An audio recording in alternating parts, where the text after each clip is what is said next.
का हम लोग का टॉपिक है लाल बहादुर शास्त्री जी। लाल बहादुर शास्त्री जी का जन्म 2 अक्टूबर 1904 को हुआ था। कहाँ पे हुआ था ना? लाल बहादुर शास्त्री जी का जन्म मुगल सराय में हुआ था। ये मुगल सराय कहाँ पड़ता है? ये उत्तर प्रदेश का वाराणसी के सामने का इलाका है।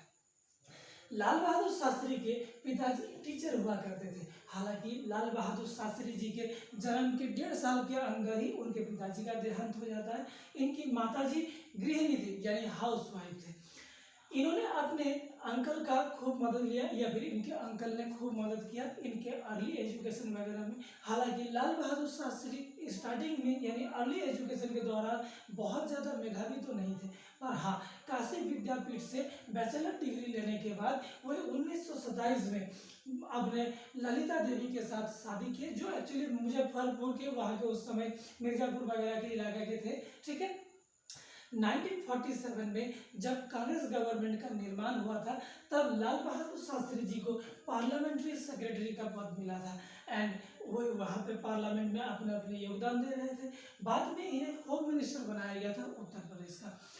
जब 1950s के दौरान भारत का अपना कैबिनेट का निर्माण होने जा रहा था, चुनाव वगैरह हो रहे थे, तो इनको अलग अलग समय पे अलग अलग पोर्टफोलियोज मिले थे। जैसे ट्रांसपोर्ट मिला था, इनको कॉमर्स का मिला था, रेलवेज का मिला था। ऐसे अलग अलग समय पे इनको अलग अलग पोर्टफोलियोज मिले थे। लाल बहादुर शास्त्री के जीवन में सबसे ज़्यादा बदलाव कब आता है? ये 27 में 1964 को 27 में 1964 को जवाहरलाल नेहरू का दिल्ली में हार्ट अटैक से मृत्यु हो जाता है। जवाहरलाल नेहरू के मृत्यु के बाद गुलजारी लाल नंदा को एक्टिंग प्राइम मिनिस्टर बना दिया जाता है। लेकिन 1964-1947 के बाद बहुत ज़्यादा दूर तो नहीं है। अब भारत नया नया डेमोक्रेसी में आया ही था कि हम लोग के प्राइम मिनिस्टर का देहांत हो जाता है। भारत में डेमोक्रेटिक सक्सेशन आगे बढ़ेगा या नहीं बढ़ेगा, ये एक बहुत बड़ा डाउट वाला बात हो गया था।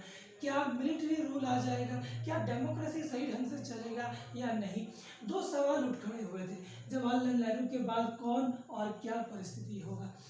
इस दौरान इंडियन नेशनल कांग्रेस में कुछ पॉलिटिकल लीडर्स जो बहुत प्रभावशाली एंड बहुत पावरफुल हुआ करते थे, उनका एक ग्रुप हुआ करता था जिसे सिंडिकेट कहा जाता था।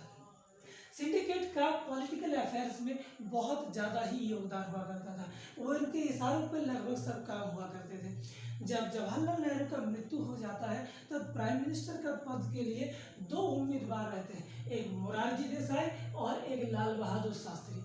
सिंडिकेट को ऐसा कोई प्राइम मिनिस्टर चाहिए था जो एग्जिस्टिंग व्यवस्था को ज़्यादा बदलाव ना लाए और उनके हिसाब से चले और ज़्यादा कुछ चेंजेस वगैरह ना करे। लाल बहादुर शास्त्री मृदु इंसान हुआ करते थे, यानी खूब पोलाइट हुआ करते थे। वे कद में छोटे थे और कभी बहुत ज़्यादा अपने एग्रेशन को नहीं दिखाते थे और वो एग्रेसिव थे भी नहीं।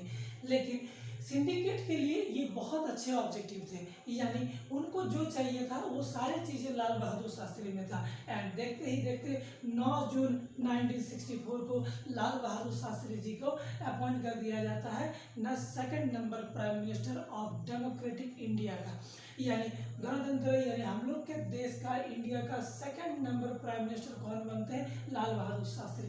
कब? 9 जून 1964 को।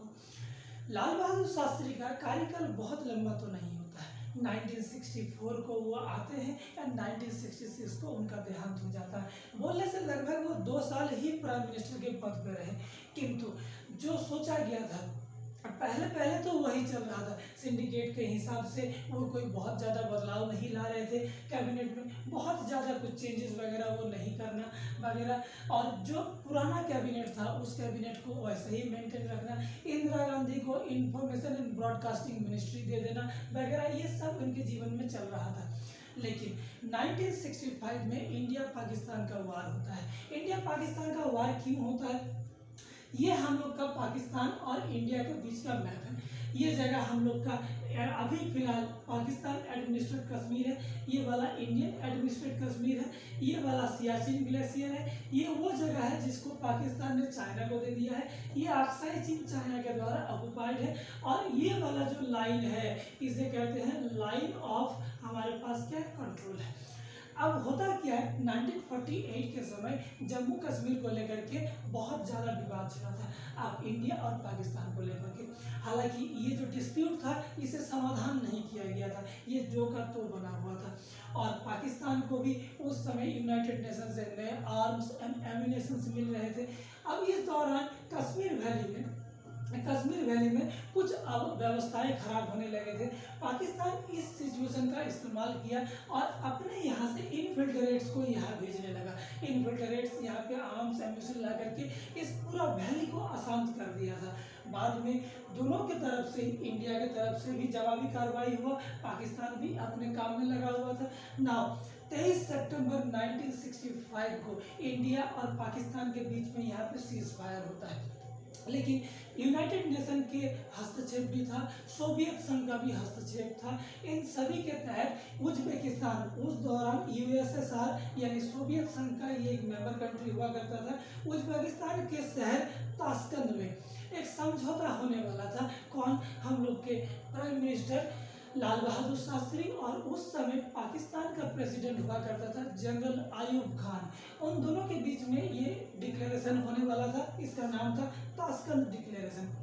ये होने वाला था 4 जनवरी से लेकर के 10 जनवरी तक, जिसमें ऑब्जेक्टिव क्या था, ना वार से पहले के व्यवस्थाओं को बहाल किया जाएगा, टेरिटरीज को जिसके जो थे वो वापस लौटा दिया जाएगा, एंड सबसे इम्पोर्टेंट भारत ने जो स्ट्रेटेजिक लोकेशन यहाँ पे हाजीपीर पास जिसको हमने कैप्चर किया था वो भी लौटा दिया जाएगा।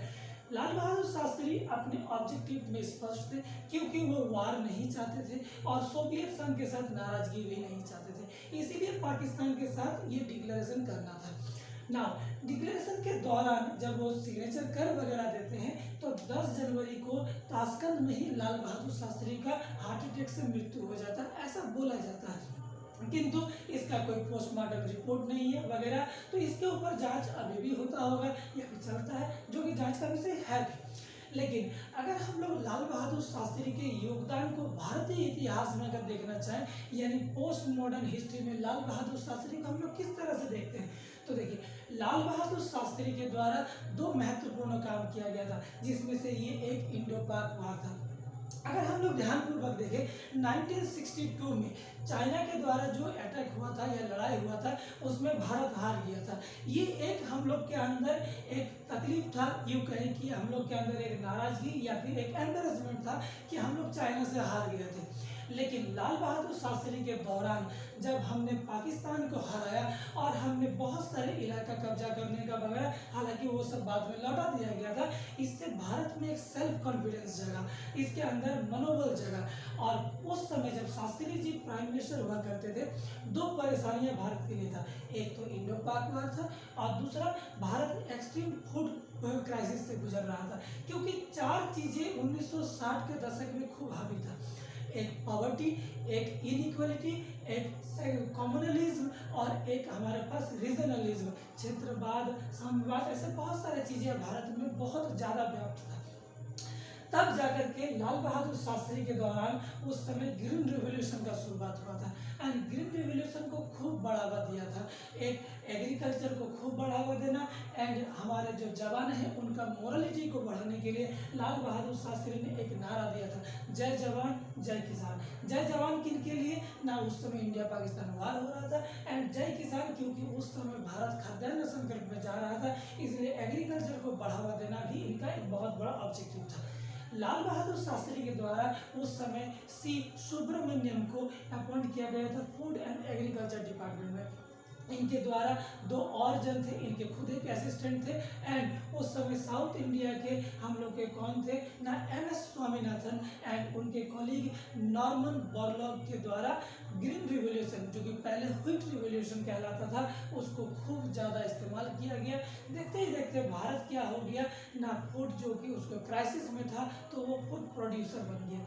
लाल बहादुर शास्त्री का दूसरा सबसे इम्पोर्टेंस क्या है ना, इन्होंने मिल्क प्रोडक्शन को बहुत आगे बढ़ाया, नेशनल डेयरी डेवलपमेंट बोर्ड का निर्माण किया। नेशनल डेयरी डेवलपमेंट बोर्ड के तहत भारत दूध उत्पादन में भी बहुत आगे निकल गया। आज अगर देखा जाए तो पूरा दुनिया में दूध उत्पादन में भारत आगे है।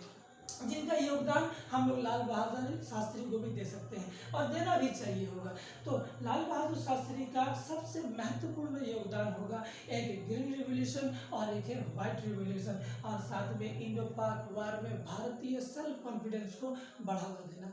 ठीक है, इस वीडियो में इतना ही। Stay tuned.